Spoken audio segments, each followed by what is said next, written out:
We're going to come up to Purim in a couple of days. And okay, we're not in the Mishnah of Megillah, the Mishnah of Purim, but we are in the Mishnah of Sotah at a point which refers actually, or seems to refer to the Mishnah of Purim. And I thought it would be, we should just try to jump back and see what is going on there.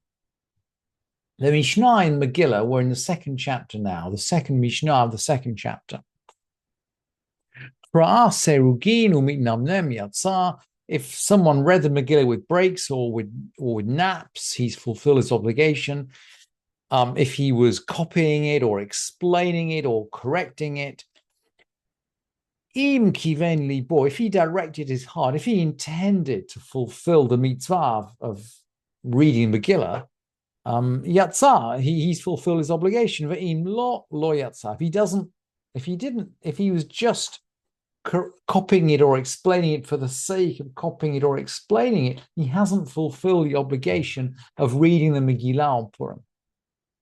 And then the Mishnah, and these are famous. This is a famous Mishnah. When you're hearing the Megillah, you have to have intention to hear the Megillah, and similarly for the reader. And then the Mishnah goes on to say, Hayta ketuva b'sam b'sikra over komos, over kankatom. If it was written with arsenic or with red chalk, the komos is some kind of gum from a tree, and kankatom is some kind of ink made from copper sulfate.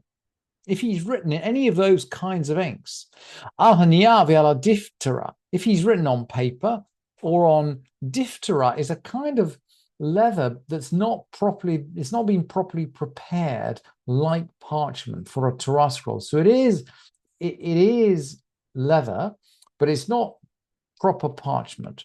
If he was writing on any of those things, lo yatsa, he hasn't fulfilled his obligation. The Megillah, the scroll of Esther, has to be written. Well, we'll see. Ad shetehek tuva ashurit al hasefer uvediu. The Megillah has to be written in square script, in Assyrian script, on parchment, and in ink. It's got to be written in parchment and in ink. Otherwise, it's not a proper Megillah. It's not a proper Megillah. And our Mishnah in Sotah is now going to echo exactly these rules. So let's now fast forward into Sotah. He doesn't write this. We're talking about writing now the curses that fall on the Sotah if she's been led astray.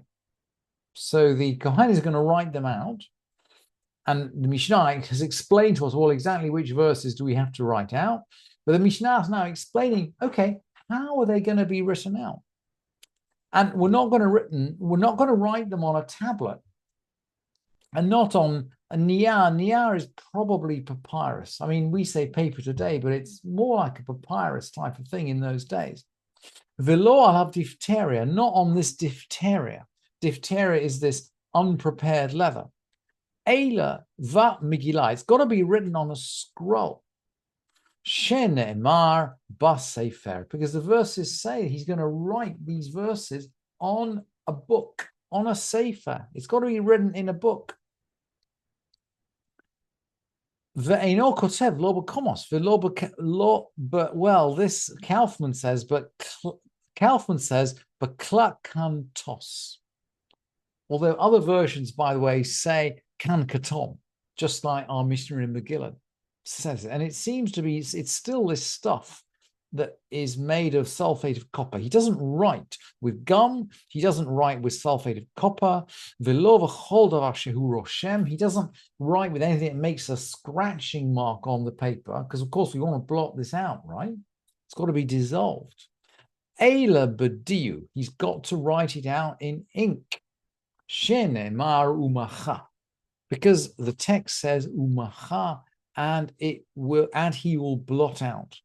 Tav shehu yachol lahimachot. It's got to be some kind of writing which can be dissolved. And it's very interesting. It sounds as if if we read from the halacha of Sotah back into the halacha of Megillah, which, by the way, is the same for a Sefer Torah, it seems as though the Megillah has to be written and the Sefer Torah has to be written in something which can be blotted out. Now, maybe that is a reference to the fact that sometimes you might need to correct a Sefer Torah and Megillah. So maybe there, but maybe also a reference to the fact that Torah, even the written Torah, perhaps there's an element of impermanence there. The Gemara in Shabbat says, with regard to the saving a book from a fire on Shabbat, breaking Shabbat to save a book, the Gemara in Shabbat says, the spaces between the words are worthy of saving just as much as the words themselves.